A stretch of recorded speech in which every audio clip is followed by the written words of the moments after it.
आप देख रहे हैं आजाद टीवी न्यूज 24। जानते हैं इस समय की ताज़ा खबर। नमस्कार, आप देख रहे हैं आजाद टीवी न्यूज 24 और मैं हूं कोमल सिंगला आपके साथ। कल कांग्रेस गठबंधन प्रत्याशी मनीष तिवारी और एचएस लक्की ने जॉइंट प्रेस कॉन्फ्रेंस की। इस दौरान उन्होंने जमकर बीजेपी की पोल खोली। साथ ही कुलदीप कुमार व समाजवादी नेता ने भी प्रेस कॉन्फ्रेंस को संबोधित किया। वहीं आप के पूर्व अध्यक्ष प्रेम गर्ग ने भाजपा को वोट न देने की अपील की। वहीं इस दौरान नगर निगम चंडीगढ़ आम आदमी पार्टी के चेयरमैन कुलदीप कुमार, प्रेम गर्ग, एचएस लक्की, कुलदीप कुमार आदि के साथ अन्य कांग्रेस कार्यकर्ता भी मौजूद रहे। चलिए आप भी सुनिए कि सभी ने अपने प्रेस कॉन्फ्रेंस के दौरान और क्या कहा। और गर्मी भी पूरी पड़ रही है, 44-45 डिग्री सेल्सियस टेम्परेचर है। उसके बावजूद भी हम प्रचार कर रहे हैं और आप भी इस बात का प्रसार कर रहे हैं। आप सभी का धन्यवाद कि आप भी अपनी ड्यूटी को बड़ी शिद्दत से निभा रहे हैं। तो आज की हमारी प्रेस कॉन्फ्रेंस का मकसद आपके सामने बीजेपी के झूठों को, बीजेपी की पोल खोलने के लिए एक चार्जशीट हमने बनाई है, जिसको अभी हमने आपके सामने डिस्प्ले किया। और इस चार्जशीट का नाम हमने रखा पोल खोल। ये पोल खोल भाजपा के उन 10 सालों के झूठे वादे जो उन्होंने स्थानीय स्तर पर किए हैं, वैसे तो राष्ट्रीय स्तर पर भी हम उनकी पोल खोल चुके हैं, पर आज हम यह स्थानीय मुद्दों की बात कर रहे हैं। उन भाजपा ने अपना 56 बिंदुओं का मैनिफेस्टो आप लोगों के सामने पिछले 10 वर्षों में रखा। 2014-2019 में हमने उन 56 वादों का एक एक करके आकलन किया, एक्सरे किया, और उस एक्सरे की जो रिपोर्ट निकली है वो आपके सामने आज हम डिस्ट्रीब्यूट भी करेंगे, आपको मेल भी करेंगे। और उसके अंदर इनकी जो भाजपा की कथनी और करनी में फर्क है, जो इन्होंने लिखत में वादे किए थे, जिन्हें ये गारंटियां भी कहते हैं, कभी संकल्प पत्र, कभी गारंटी पत्र, कभी शपथ पत्र, कभी कुछ कुछ नाम देते हैं, वो बिल्कुल झूठ का एक पुलिंदा साबित हुआ है। और वो 56 के 56 पॉइंट में से एक भी पूरी तरह से कोई पूरा नहीं हुआ है। चंडीगढ़ की जनता त्रस्त है, चंडीगढ़ की जनता परेशान है, और आज हम उनको पूरी तरह से भाजपा के इस जो संकल्प पत्र था उसको एक्सपोज करने के लिए हमने हर पॉइंट के ऊपर 56 के 56 पॉइंट के ऊपर आपको जो पूरा विस्तार से हमने बताया कि किस तरीके से वो वादे आधे अधूरे रह गए। और संजय टंडन जी की 2019 में उन्होंने जारी किया था 56 बिंदु का संकल्प पत्र, और इसमें एक भी वादा ढंग से पूरा नहीं हुआ है। और उन 56 वादों में मैं कुछ बातें आपसे जिक्र करूंगा, उसके बाद मनीष जी बताएंगे आपको, पर मुख्य तौर पे कुछ वादों का जिक्र मैं करूंगा मनीष जी की परमिशन के साथ, और कुछ वादे ये बाकी बातें आपको बताएंगे कि जो 56 वादे हैं उनमें एक बड़ा वादा था जो 62,000 हाउसिंग बोर्ड के मकान हैं, उनको जो नोटिस दिए जा रहे हैं, जो नीड बेस्ड चेंजेस उन्होंने किए हैं, उन सबको इन्होंने कहा था कि राहत प्रदान करेंगे। वो वादा पूरा नहीं हुआ। मैं क्रमवार नहीं चल रहा 1 से 56 तक, बहुत समय लग जाएगा। अगर 1 से 56 तक पढ़ूंगा आपको पूरी डिटेल भेज देंगे, पर मैं कुछ चंद वादों का जिक्र आपके सामने जरूर करूंगा। हाउसिंग बोर्ड का वादा, दूसरा था जो 20,000 स्ट्रक्चर लाल डोरे के बाहर बने हुए हैं, जिनको रेगुलराइज करने की बात थी, लाल लकीर या लाल डोरे को बढ़ाने की बात थी, या फिर लैंड पूलिंग के तहत गांव के लोगों को पंजाब और हरियाणा की तर्ज पर राहत देने की बात थी, वो भी वादा अधूरा रह गया। मैं भी सिर्फ बड़े वादों की बात कर रहा हूँ। तीसरा मेट्रो का वादा था। मेट्रो का फिर उन्होंने कहा जी मोनो रेल चलाएंगे, फिर कहा जी स्काई बस चला देंगे। पहले तो आपस में लड़ते रहे। किरण खेर जी मेट्रो नहीं चलती थी, टंडन साहब कहते थे मेट्रो चाहिए, कोई कहता था स्काई बस चाहिए, कोई कहता था मोनो रेल चाहिए। इन बातों में इन्होंने 10 साल निकाले। और एक बड़ा वादा और किया था इन्होंने, चंडीगढ़ की जनता से नौकरी की एज तो बढ़ा दी, पर नौकरी किसी को नहीं मिली। सरकारी नौकरी एक भी नहीं मिली, कॉन्ट्रैक्ट में नौकरियां मिली और उसके अंदर भी कितनी एक्सप्लॉयटेशन हुई। इस तरीके से अंदर खाते जो पैसों का खेल हुआ चंडीगढ़ के अंदर, छोटी छोटी नौकरी सफाई कर्मचारी की पाने के लिए भी लोगों को जेबें गर्म करनी पड़ी, वो एक बहुत बड़ी अलग कहानी है। इसके अलावा बहुत से दुकानदारों से वादे किए, बूथ वालों को बोला कि दूसरी मंजिल बना के देंगे, शोरूम वालों को कहा कि बॉक्स टाइप स्ट्रक्चर अलाउ करा के देंगे, एससीएफ टू एससीओ की कन्वर्शन फीस कम करा के देंगे, lease hold to free hold जो है इंडस्ट्रीज में करा के देंगे, एफआर बढ़ा के देंगे और कन्वर्शन चार्जेस जो है बड़े सुगम होंगे। ऐसे सैकड़ों वादे उन्होंने लोगों के साथ किए। मालिकाना हक की बात की कॉलोनी के लोगों के साथ कि जो जीपीए पे लोग बैठे हैं या जो लोग किसी तरीके से भी जिसको मकान मिल गया कॉलोनी के अंदर किराए पर बैठा है उसको मालिकाना हक दिया जाएगा। यहाँ तक कि लड्डू भी बांट दिए गए उनके प्रदेश अध्यक्ष के द्वारा और लोगों के बीच में ढोल बजाए गए। एक किरण खेर जी ने किया था जब उन्होंने ऐसे कागज पकड़े, अनिल दुबे जी उनके साथ उनके पार्षद बैठे थे और तब ऐसे कागज पकड़ा के कहती ये लो जी हो गया आपकी मालिकाना। कमाल है, इतना झूठ, इतना सफेद झूठ और पब्लिक के सामने लोग पूछ रहे हैं कहां है वो मालिकाना हक।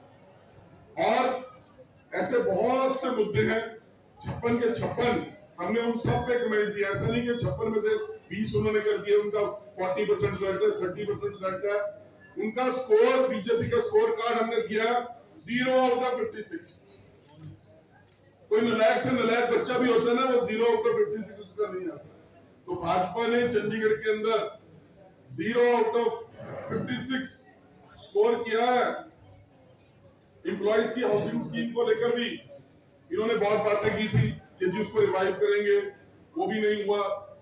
ऐसे बहुत से मुद्दे हैं जो पूरे नहीं हुए। तो मैं इससे पहले और चंद मुद्दों का आपको जिक्र करूंगा। मैं मनीष जी से कहूंगा कि वो भी आपके सामने मेयर साहब पहले बोलेंगे।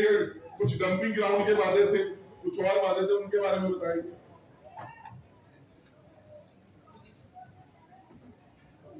पहले तो आए हुए सभी मैं धन्यवाद करता हूं। और जैसा कि भाई लक्की ने बताया कि ये जो हमारी भारतीय जनता पार्टी है, ये भारतीय जनता पार्टी ना होकर भारतीय जुमला पार्टी है। आपने देखा ही है पिछले 8 साल से इनका मेल बनता रहा और 10 साल से किरण खेर जी हमारे एमपी रहे, तो चंडीगढ़ के कितने बद से बदतर हालात हो चुके हैं। मैं आपको बताना चाहूंगा कि आज डंपिंग ग्राउंड की बात करते हैं, वो डंपिंग ग्राउंड की भी हालत आप जाके देख सकते हैं कि हमने पहले एक पहाड़ खत्म किया, फिर दूसरा पहाड़ खत्म किया, तीसरा भी खड़ा हो गया और कहते हैं हमने खत्म कर दिया। तो ये कहीं ना कहीं भ्रष्टाचार वाली पार्टी है और आने वाले समय में आप देख ही रहे हैं, हमने 2-3 भ्रष्टाचार उनके खोल चुके हैं। नौकरी घोटाला भी हमने पकड़ा इनका और उससे पहले पार्किंग घोटाला भी हमने हाउस के माध्यम से हमने उजागर किया। तो ऐसे और भी कई घोटाले जो हैं धीरे धीरे सामने आएंगे और इसमें जितने भी लोग सम्मिलित हैं, मैं गवर्नर साहब को एक लेटर लिखा है कि उसमें जो भी ऑफिसर इन्वॉल्व हैं उनके खिलाफ सख्त से सख्त कार्रवाई की जाएगी। और जो भी अभी तक भाई ने बताया 56 बिंदुओं पे उन्हें काम करना था और एक पर भी नहीं कर पाए, तो वो तो आप भी देख रहे हैं कि आप पहले चंडीगढ़ शहर कैसा था हमारा, आज से अगर हम 10 साल पहले की बात करें और आज 10 साल बाद शहर हमारा क्या बन चुका है। तो ये आपको ज्यादा बताने की जरूरत नहीं, आप सभी लोग समझदार हैं, सभी चंडीगढ़ के वासी हैं और आप लोगों को बहुत अच्छे तरीके से पता है कि चंडीगढ़ की इस टाइम व्यवस्था क्या हो चुकी है। बहुत बहुत धन्यवाद। अब भाई मनीष तिवारी की बात करें।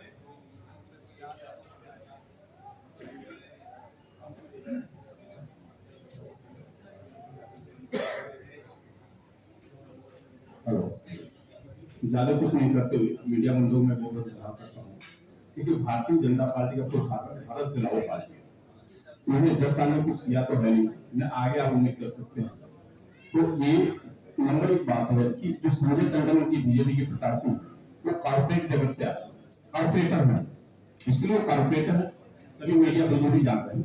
तो कम से कम चंडीगढ़ के मिडिल क्लास से लेकर लेबर कॉलोनियों के लेकर और जो भी हाउसिंग मकान है, चाहे फ्लोर वाली भी मकान किसी पर काम नहीं करेंगे, क्योंकि ये 9 साल प्रधान भारत में चलाने वाले। अगर इनको वोट दिया जाए तो किस विषय में दिया जाए? अगर वोट आप देते तो अनिल नसीब पैदा करते हैं।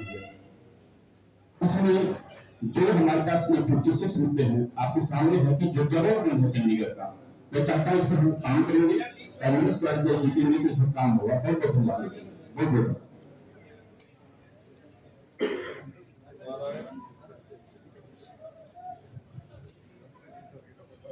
यहाँ पर सभा कक्ष में उपस्थित हमारे सारे प्रेस के साथी और आपको इंडिया गठबंधन का एक पूरा रूप यहाँ पे देखने को मिल रहा है। हमारे आम आदमी पार्टी के साथी, समाजवादी पार्टी के साथी, हमारे वामपंथ के साथी भी आ रहे हैं, रास्ते में हैं। और ये प्रेस वार्ता इसलिए बुलाई गई है कि भारतीय जनता पार्टी ने लिखित में झूठ बोलने की पीएचडी कर ली।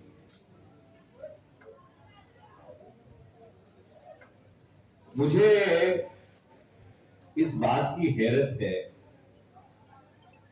कि के घोषणा पत्र के वायदे नहीं पूरे किए गए, 2019 के सूचना पत्र के घोषणा पत्र के वायदे नहीं पूरे किए गए, तो 2024 में इनकी हिम्मत भी कैसे पड़ी कि फिर चंडीगढ़ की जनता के साथ ये झूठ बोलने में इतने अग्रसर हो। और उसका जीता जागता प्रमाण यह है कि ये जो हमने चार्जशीट इशू की है उसमें एक वायदा बीजेपी ने किया था कि हम पत्रकारों की हेल्थ इंश्योरेंस और पेंशन का प्रावधान करेंगे। आप सारे यहां पे मौजूद हैं, आप में से किसी को हेल्थ बेनिफिट्स या पेंशन मिली? तो जो आपके साथ झूठ बोल सकते हैं वो चंडीगढ़ की जनता, भोली भाली जनता को क्या समझते हैं? और ये दुर्भाग्यपूर्ण बात है कि सांसद किरण खेर ने वायदा किया था कि हम एक सिटीजन चार्टर बनाएंगे। मैं पूछना चाहता हूं भारतीय जनता पार्टी से, क्या हुआ सिटीजन चार्टर? कहां है वो सिटीजन चार्टर? क्यों सिटीजन चार्टर बनाया नहीं गया? हम उनसे पूछना चाहते हैं कि उन्होंने कहा था कि हम यहां पे सार्वजनिक दरबार लगाएंगे लोगों की समस्याओं का निवारण करने के लिए। खुद तो आप रहे बंबई, तो पब्लिक दरबार कौन लगाए? पर जो गंभीर समस्याएं हैं, आज चंडीगढ़ की ट्रैफिक की इतनी बड़ी समस्या है कि मैं इनसे पूछना चाहता हूं कि आपने मेट्रो क्यों नहीं बनाई? हम इनसे पूछना चाहते हैं कि चंडीगढ़ हाउसिंग बोर्ड के जो 62,000 मकान हैं उनका नीड बेस्ड चेंजेस का मामला पिछले 10 वर्ष में क्यों नहीं हल किया? हम उनसे पूछना चाहते हैं कि जो लोग कॉलोनीज में रहते हैं उनको मालिकाना हक क्यों नहीं दिया गया। हम इनसे पूछना चाहते हैं कि गांव का लाल डोरा क्यों नहीं बढ़ाया गया। हम इनसे पूछना चाहते हैं कि जिन लोगों की हिस्सेदारी है अपनी जायदाद में और उच्चतम न्यायालय का एक फैसला आया, क्यों नहीं संसद में कानून लेके आए आप उस फैसले को ओवरटर्न करने के लिए कि लोग शेयर वाइज अपनी प्रॉपर्टी बेच सकें। तो कहने का तात्पर्य यह है, बीजेपी का स्कोर कार्ड चंडीगढ़ में 0 आउट ऑफ 56, 0। मैं आज अखबार में पढ़ रहा था कि कल उनके कोई मेयर, डिप्टी मेयर ने प्रेस कॉन्फ्रेंस की थी, उसमें एक आध भगौड़ा जो इधर से भागा है वो भी शामिल था। जो वो लिस्ट गिना रहे थे कि उनकी उपलब्धियां क्या है चंडीगढ़ के लिए, वो तो कोई ब्लॉक समिति का अध्यक्ष भी नहीं गिनाएगा। मतलब वायदे आप करते हैं आसमान के, देते आप कुछ नहीं है, और फिर जो फहरिस्त गिनाते हैं अपनी उपलब्धियों की, उनकी हास्यास्पद है, because that does not deal with the fundamental problems of the city। और मैं आज आपके माध्यम से चंडीगढ़ के लोगों को यह आग्रह करना चाहता हूं। पहला, भारतीय जनता पार्टी ने पिछले 10 वर्ष में चंडीगढ़ के विकास के लिए कुछ भी नहीं किया। 56 में से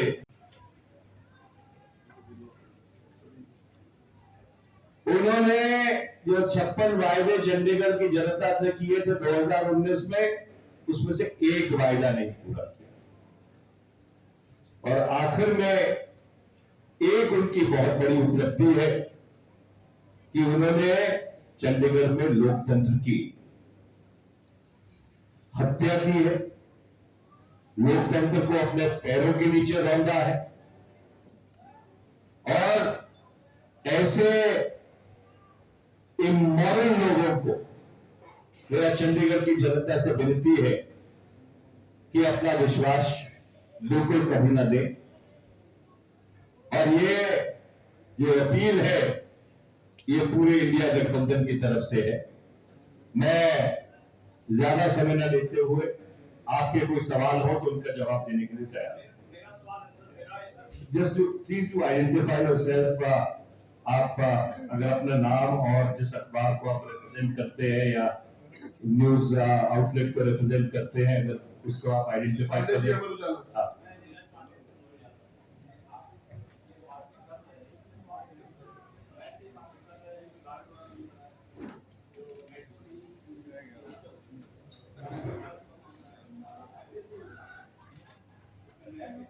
इसमें न्याय ये है कि क्योंकि उन्होंने लिखित में झूठ बोला है, जैसे मैंने कहा कि लिखित में झूठ बोलने में उनकी पीएचडी है, तो उसका औपचारिक तौर पर जवाब देना हमारा उत्तरदायित्व बनता था। और इसीलिए इंडिया गठबंधन की तरफ से औपचारिक तौर पर उसका जवाब दिया गया है, क्योंकि इसके बावजूद कि हम इस मामले को निरंतर और लगातार उठा रहे थे, उसके बाद उन्होंने चंडीगढ़ की जनता को झूठ बोला है। और झूठ ही नहीं बोला है रविवार को, पर उसको कल फिर दोहराया। और इसलिए हमने ये उचित समझा कि आप लोगों को तकलीफ देकर उसको अधिकृत तौर पर हमारे इंडिया अलायंस की तरफ से उसका जवाब दिया। एक बीजेपी की तरफ से ओपिनियन पोल चलाए जा रहे हैं कुछ मीडिया चैनल्स का नाम देकर कि उसमें बीजेपी का छोटा चीज है, क्या वो सही है गलत है? अगर गलत है तो आपने उसमें क्या किया? देखिए, मैं सीधा सीधा ही कह देता हूं, टाइम्स नाउ का दुरुपयोग करके, टाइम्स नाउ का लोगो लगा के एक झूठा ओपिनियन पोल सर्कुलेट किया गया है। ट्वीट भी कर दिया क्लैरिफाई कर दिया, वो फेक ट्वीट कर दिया। Thanks now. और मैंने कल नमिता कुमार जी को कहा था फोन करके, मैंने नमिता कुमार जी को कहा था फोन करके कि आपके चैनल का कि लोगों का गलत इस्तेमाल किया जा रहा है, और मैंने उनको कहा था कि जो लोग ये कर रहे हैं उनके खिलाफ आप फौजदारी की कंप्लेंट दर्ज कीजिए। मुझे भी मालूम कि टाइम्स नाउ ने उनके खिलाफ क्रिमिनल कंप्लेंट दर्ज की है कि नहीं की है, पर हमने जरूर इलेक्शन कमीशन को शिकायत की, और ये वो शिकायत की कॉपी है। अगर इसको वो चाहिए होगी मैं उसको दे दूंगा, क्योंकि ये पूरी तरह से मॉडल कोड ऑफ कॉन्डक्ट का उल्लंघन है। कोई ओपिनियन पोल जब तक आखिरी वोट नहीं पड़ जाता चलाया ही नहीं जा सकता है। It's a complete violation of the code of conduct, और ये इनकी मानसिकता दर्शाता है कि अगर ये न्यूज चैनल को भी नहीं छोड़ते कि उनके लोगों का इस्तेमाल कर करके ये फेक न्यूज चलाते हैं, तो फिर आप खुद ही इस बात का अंदाजा लगा लीजिए कि फेक न्यूज चलाने वाले कितने। आए उनको बुला लीजिए, आइए आइए आइए आइए आइए, एक कुर्सी और दे दीजिए।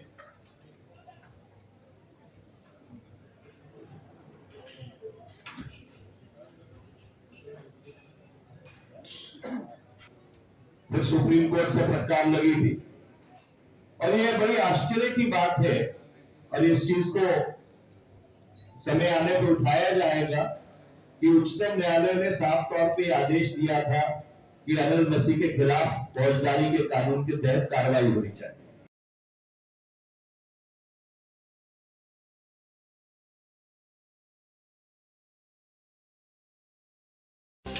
ऐसे और अधिक दृश्य देखने के लिए बने रहिए हमारे साथ आजाद टीवी न्यूज़ 24 पर।